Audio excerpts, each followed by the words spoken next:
अस्सलाम वालेकुम व्यूअर्स, मेरा नाम हुस्सामुद्दीन है और आप लोग देख रहे हैं प्रॉपटेक पाकिस्तान। आज की इस वीडियो में हम रिव्यू करने जा रहे हैं कि डॉलर में ट्रेड करने के क्या नुकसानात हैं और real estate investment versus dollar investment, इन दोनों इन्वेस्टमेंट्स में क्या फ़र्क है। इस वीडियो को स्टार्ट करने से पहले मैं अपने व्यूअर्स का शुक्रिया अदा करना चाहूँगा कि आप लोग मेरी वीडियो देखते हैं, लाइक भी करते हैं, शेयर भी करते हैं, तो काइंडली मेरे चैनल को सब्सक्राइब भी करें ताकि मेरा आने वाली हर वीडियो का नोटिफिकेशन आपको मिल सके। मैं यहाँ 2 सेकंड का पॉज लेना चाहूँगा ताकि आप सब मेरे चैनल को सब्सक्राइब कर लें। मुझे उम्मीद है कि आप सब ने सब्सक्राइब कर लिया होगा। तो अब आगे चलते हैं। तो हम आज ये बात करेंगे कि डॉलर का मैकेनिज़्म पाकिस्तान के अंदर किस तरह काम करता है और ट्रेड किस तरह होती है, इसके ट्रेड का मैकेनिज़्म क्या है। तो इसमें सबसे पहले मैं आपको ये बताता चलूँ कि डॉलर अर्न करना हर किसी का ख्वाब होता है, जिसके लिए लोग आउट ऑफ कंट्री जाते हैं, दूसरे ममालिक में जाके जॉब्स करते हैं, अपने घर वालों से, अपनी फैमिली से दूर रहते हैं और वहाँ से डॉलर्स कमा के पाकिस्तान भेजते हैं, जो कि अच्छी बात है और मुल्क की मफाद में और तरक्की में अपना हिस्सा डालते हैं और मुहिब्ब वतन पाकिस्तानी होने का सबूत भी देते हैं।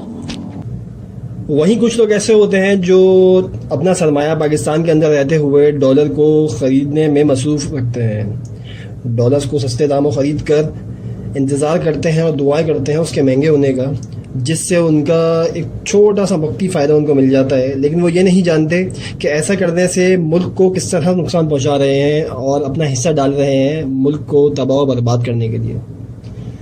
ये इनके खुद के लिए लॉन्ग टर्म के अंदर कितना बड़ा नुकसानदेह साबित हो सकता है और इसका अंदाज़ा इनको खुद भी नहीं होता।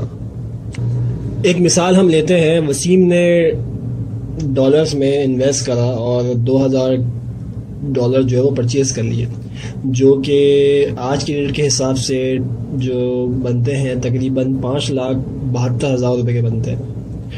अब वसीम वेट करता रहेगा और दुआएं करता रहेगा कि डॉलर किसी तरह बढ़ जाए, मैक्सिमम साइड पे चला जाए। और ऑलमोस्ट आप सब जानते हैं कि डॉलर 5 या 10 रुपये, मैक्सिमम 5 या 10 रुपये से ज़्यादा एक साथ नहीं बढ़ता। तो इस हिसाब से उसको एक मंथ या वीक का एक हिसाब होता है, जिसके अंदर उसको बामुश्किल अगर 5 रुपये बढ़ते हैं तो उसको 10,000 रुपये का फ़ायदा हो जाता है 5,72,000 रुपये की इन्वेस्टमेंट लगाने के बाद। इस 10,000 रुपये के फ़ायदे के बाद वसीम भाई ये नहीं जानते, सबसे पहले तो मैं माज़रत करता हूँ, वसीम किसी का भी नाम हो, ये जस्ट फॉर एग्जांपल मैं नाम यहाँ ले रहा हूँ।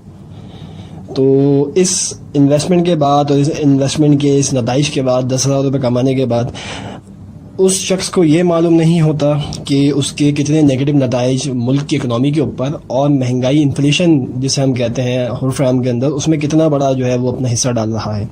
सबसे पहले तो जो 5,72,000 रुपये का कैपिटल है वो ख़ुद डी वैल्यू हो जाता है इस ट्रेडिंग के बाद।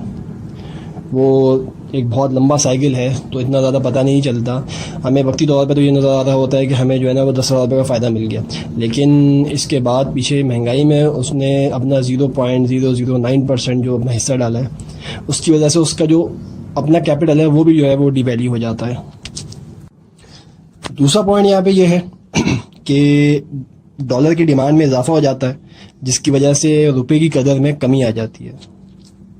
और तीसरा पॉइंट जो है वो सबसे ख़तरनाक पॉइंट है कि इस एक शख्स के छोटे से मफाद के लिए करोड़ों लोगों के लिए मुश्किल खड़ी हो जाती है। और आप सब जानते हैं कि महंगाई किस तरीके से हर शख्स को जो है वो किस तरह मुतासिर करती है। तो सबसे पहले तो एक छोटे से फ़ायदे के लिए इतनी बड़ी इन्वेस्टमेंट इतने ख़तरे में डालना, क्योंकि अगर डॉलर ज़रा सा भी फ्लक्चुएट होता है, जैसे बिल फ़र्ज़ के आपने जो है वो 285 रुपये का डॉलर ख़रीदा है और वो 275 या 260 पे आ जाता है किसी वजह से, तो आप नहीं जानते कि आपका जो सरमाया है, आपका जो कैपिटल है वो कितना ख़तरे में होता है और आपका जो सरमाया है वो डूब भी सकता है।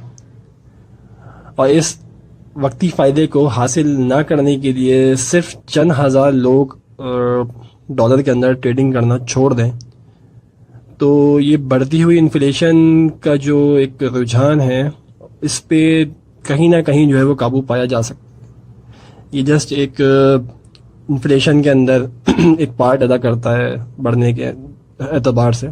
تو جب اگر یہ کم ہو جائے گا تو اس میں سمجھ لیں کہ آپ کی 25 to 30% انفلیشن جو ہے وہ نیچے آ جائے گی, اور ہو سکتا ہے 50% تک انفلیشن جو ہے وہ نیچے آ جائے.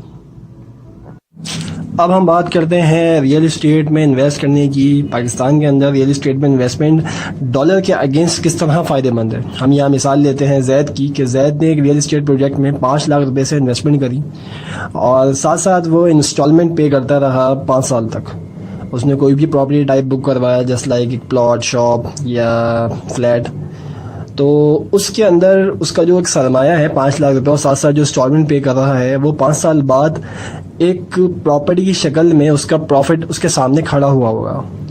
جی ہاں, میں پہلے بھی اپنی کئی ویڈیوز میں یہ بات آپ کو بتا چکا ہوں کہ پراپرٹی آپ کو 200% تک جو ہے وہ منافع دیتی ہے آپ کے سرمایہ کا جو آپ اس میں انویسٹ کرتے ہیں. جبکہ یہی 5,72,000 روپے آپ جو ہے وہ کسی ڈالر ٹریڈنگ کے اندر لگا کے وقتی فائدہ حاصل کریں 10,000 روپے, اور ساتھ ساتھ ملک کی اکنامی کو بھی نقصان پہنچے, انفلیشن کے اندر بھی اپنا آپ لوگ جو ہے وہ حصہ ڈالیں, اور آپ کی کیپٹل بھی جو ہے اس طرح ڈی ویلیو ہوتا رہے, تو یہ ایک نقصان کا سودا ہے. انویسٹ کریں ریئل اسٹیٹ کے اندر, جس کی وجہ سے ملک کا پیسہ ملک کے اندر, اور پروفٹ بھی 200%. اور اگر ہم ڈالر کی ٹریڈنگ کی بات کریں تو اس کو ترک کر دینا چاہیے, کیونکہ ریئل اسٹیٹ میں جو رسک فیکٹر ہے وہ 2% تک ہے, جبکہ ڈالر کی ٹریڈنگ کے اندر رسک فیکٹر 95% ہے, جو کہ آلموسٹ 100% تک بن جاتا ہے, جس کی وجہ سے آپ کا سرمایہ 100% خطرے میں ہوتا ہے. تو آج ہم نے ریویو کیا کہ dollar trading versus real estate investment, dollar کی ٹریڈنگ میں کیا نقصانات ہیں اور ریئل اسٹیٹ کی انویسٹمنٹ میں کیا فائدے ہیں.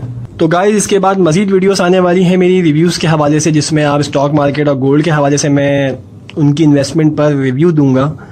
اور سبسکرائب کرنا مت بھولیے گا, لائک کریں, کمنٹ کریں, شیئر کریں, اور فیس بک, ٹک ٹاک, انسٹاگرام پر بھی مجھے فالو کر سکتے ہیں آپ لوگ. تو ملتے ہیں ایک نئی ویڈیو کے ساتھ. تو جب